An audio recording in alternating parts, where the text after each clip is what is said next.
Bonjour et bienvenue dans Uppercut by Pastor G. Je suis heureux de vous retrouver ce matin pour la dernière partie de notre série. Nous avons commencé une belle série sur les 5 réservoirs. J'ai eu tellement de retours positifs qui nous encouragent vraiment à faire ce que le Seigneur a mis sur notre cœur. En fait, c'est l'ignorance qui nous tient captifs. Sinon, la vérité est là pour nous libérer.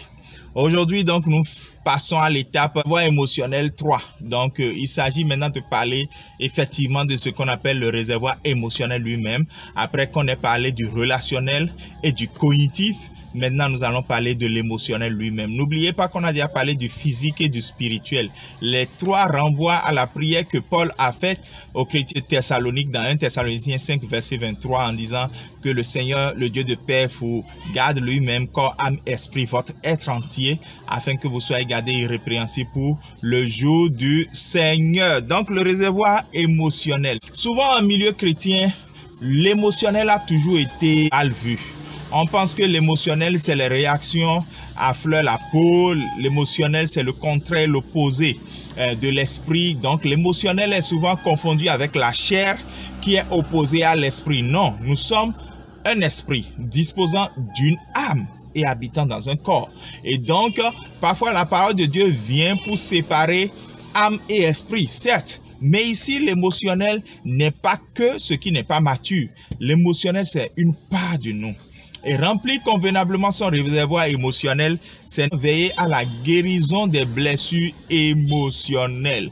Les choses laissées dans votre âme et sur votre âme comme étant des douleurs depuis votre enfance peut-être, les abus, les rejets et tout ça, je ne vais pas vraiment développer ça. C'est ce soir que je vous donne rendez-vous à 20 h pour un webinaire. Ça sera webinaire numéro 2 de Uppercut. Vous avez aimé le webinaire de la semaine passée, vous allez apprécier le webinaire de cette semaine. Nous allons parler des blessures émotionnelles en profondeur. Nous allons vraiment aller en profondeur. Ceux qui ont mal fait un deuil, par exemple, et qui en gardent les séquelles jusqu'ici, avoir perdu un conjoint, un enfant ou même un parent.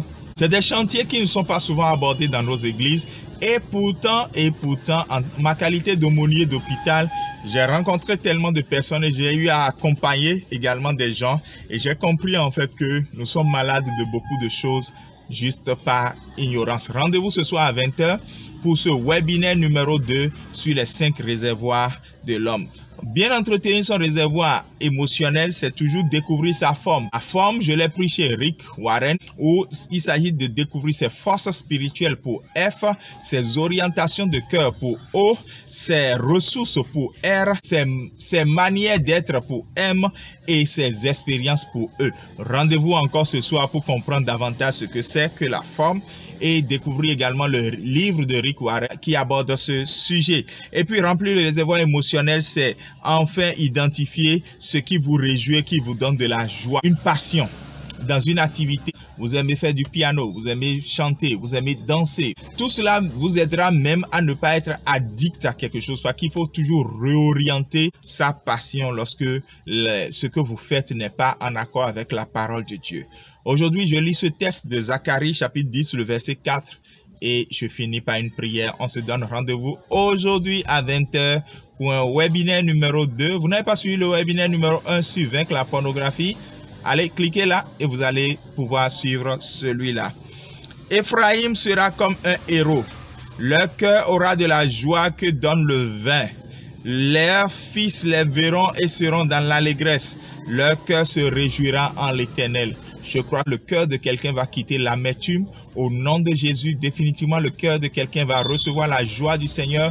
Au nom de Jésus, définitivement, le cœur de quelqu'un sera envahi par la joie de l'Éternel qui est sa force. Je prie, Père éternel Dieu, afin que tu bouleverses positivement des vies et que tu bénisses quelqu'un maintenant. Au nom de Jésus, nous avons prié. Amen, amen. Shalom et à ce soir.